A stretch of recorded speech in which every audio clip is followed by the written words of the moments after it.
Hi friends, welcome to Miyani kitchen. നമുക്കിന്ന് വെള്ളരിക്ക കൊണ്ട് ഒരു അടിപൊളി സാലഡ് ഉണ്ടാക്കാം. നമ്മൾ നോർമലി ചെറിയ കുക്കുംബർ കൊണ്ടൊക്കെ അല്ലേ സാലഡ് ഉണ്ടാക്കുന്നത്.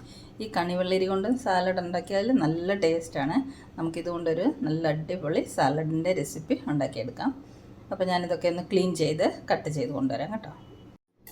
നമ്മുടെ വെള്ളരിക്കയൊക്കെ അരിഞ്ഞ് ഒരു ബൗളിലേക്ക് മാറ്റിയിട്ടുണ്ട്. ഇനി നമുക്ക് ബാക്കി വേണ്ടുന്ന സാധനങ്ങളൊക്കെ ചേർത്ത് കൊടുക്കാം. ഇത് കണ്ട് ഇതുപോലെ ചെറിയ ചെറിയ കഷ്ണങ്ങളായിട്ട് നീളത്തിലാണ് അരിഞ്ഞെടുത്തിരിക്കുന്നത്. ഇനി നമുക്കിതിലേക്ക് നിലക്കടല പൊടിച്ചത് വറുത്ത് പൊടിച്ചത് ഒരു 2 സ്പൂണ് ചേർത്ത് കൊടുക്കാം. ഇതിലേക്ക് നമുക്ക് കുറച്ച് ഉപ്പ് ചേർത്ത് കൊടുക്കാം. അധികം വേണ്ട, ചെറുതായിട്ടൊരു ഉപ്പ് രസത്തിന് വേണ്ടിയിട്ട് കുറച്ച് ഉപ്പ്. ഇനി ഇത് ഒരു 3 അല്ലി വെളുത്തുള്ളി, കുറച്ച് ഒരു 1/2 spoon chilli flakes, 1/2 spoon oregano, ഇത് മൂന്നും കൂടെ ഒരു ബൗളിലേക്ക് എടുത്തിട്ടുണ്ട്. ഇതിലേക്ക് നമുക്ക് 1 സ്പൂൺ ഒലിവ് ഓയിൽ ചൂടാക്കിയത് ഒഴിച്ചു കൊടുക്കാം.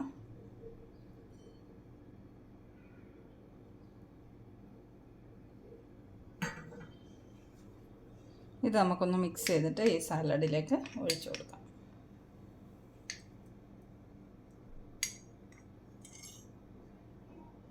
ഇനി ഇതെല്ലാം കൂടെ നമുക്ക് നല്ലതുപോലെ മിക്സ് ചെയ്തെടുക്കാം. നല്ല ടേസ്റ്റി ആയിട്ടുള്ള ഒരു വെള്ളരിക്ക സാലഡ് റെഡിയായി. ഇനി നമുക്ക് സ്വീറ്റ് സാലഡാണ് വേണ്ടെന്നുണ്ടെങ്കിൽ നമുക്ക് ഇപ്പം മിക്സ് ചെയ്തില്ലേ നമ്മൾ ഒറിഗാനോ, വെളുത്തുള്ളി, ചില്ലി ഫ്ലേക്സ്, അതിൻ്റെ കൂടെ 1-2 സ്പൂൺ തേനും കൂടെ ഒഴിച്ചിട്ട് മിക്സ് ചെയ്തിട്ട് ചേർക്കാം. അപ്പോൾ നമുക്ക് ഉപ്പ് ചേർക്കണ്ട. അപ്പോൾ ഇത് സ്വീറ്റ് വേണ്ടെന്നുള്ള ഇതിൽ ഞാൻ ഇപ്പം ഉപ്പ് ചേർത്താണ് ഉണ്ടാക്കിയിരിക്കുന്നത്. അപ്പോൾ നമ്മുടെ സാലഡ് റെഡി ആയിട്ടുണ്ട്. ഇനി നമുക്ക് സെർവ് ചെയ്യാം. അപ്പോൾ ഈ റെസിപ്പി തയ്യാറാക്കി നോക്കുക കേട്ടോ. അപ്പോൾ മറ്റൊരു സിമ്പിൾ റെസിപ്പിയുമായി മിയാനി കിച്ചണിൽ നമുക്ക് വീണ്ടും കാണാം. അതുവരേക്കും bye. Thanks for watching this video.